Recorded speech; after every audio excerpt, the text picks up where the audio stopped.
নমস্কার সবাইকে। আমি হৈমন্তীর রান্নাঘর থেকে নিপা বলছি। চলে এলাম আরেকটি রেসিপি নিয়ে। আমরা হচ্ছি মাছে ভাতে বাঙালি। বাঙালিরা ইলিশ মাছের দিনে ইলিশ মাছ না খেলে কি হয়? হ্যাঁ বন্ধুরা, চলে এলাম আজকে একটা ইলিশ মাছের খুব সহজ পদ্ধতিতে রান্না। আপনারা যে কোনো নতুন দিদিরা বা আপুরা এই রান্নাটি সহজেই করে ফেলতে পারবেন। এখন দেখতে পাচ্ছেন আমি কিছু ইলিশ মাছ তেলে ভেজে নিচ্ছি। ইলিশ মাছটাকে আমি আজকে দো পেঁয়াজু করব, তাই মাছগুলো হালকা করে ভেজে নেব।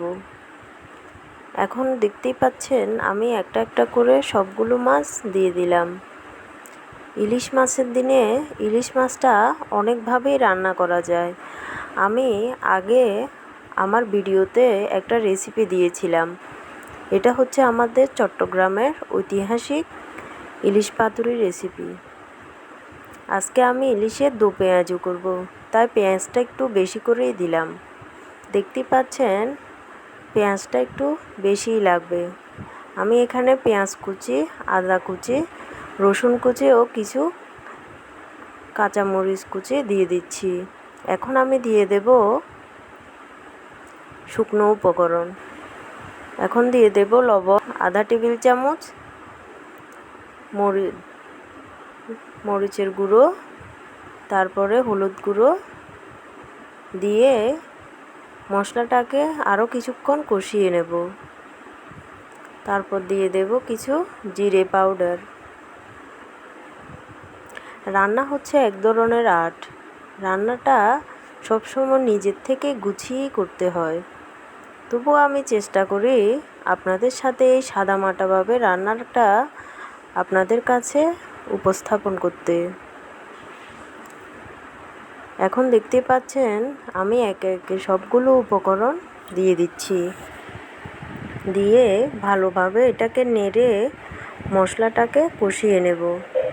যতক্ষণ না পর্যন্ত মশলার উপরে তেল ছড়িয়ে আসবে ততক্ষণ পর্যন্ত কষাতে থাকব। আর ইলিশ মাছটা একটু হালকা করে ভাজতে হয়, কারণ ইলিশ মাছ যদি আপনি কড়া করে ভেজে ফেলেন তাহলে ইলিশ মাছের সুগন্ধিটা চলে যাবে। এখন দেখতে পাচ্ছেন আমি জিরে পাউডার দিয়ে দিলাম।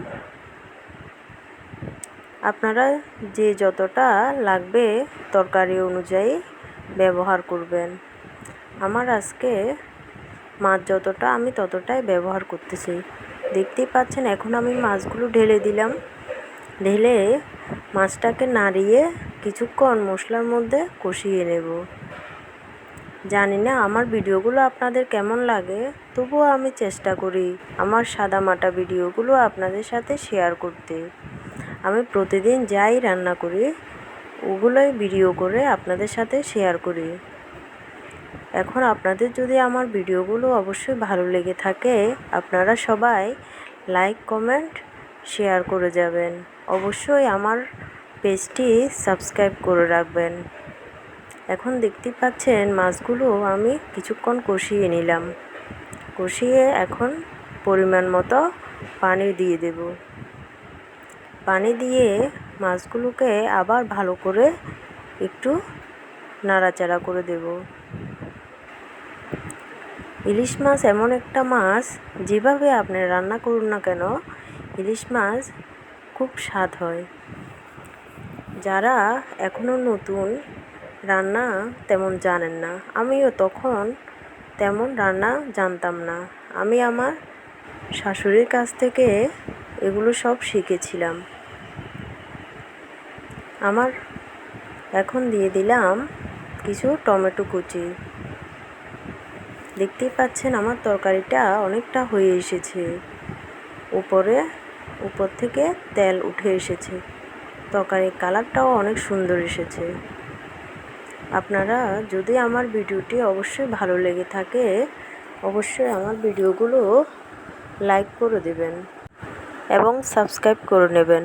ধন্যবাদ। সবাই ভালো থাকবেন, সুস্থ থাকবেন এবং বেশি বেশি করে আমার ভিডিওটি শেয়ার করে দেবেন।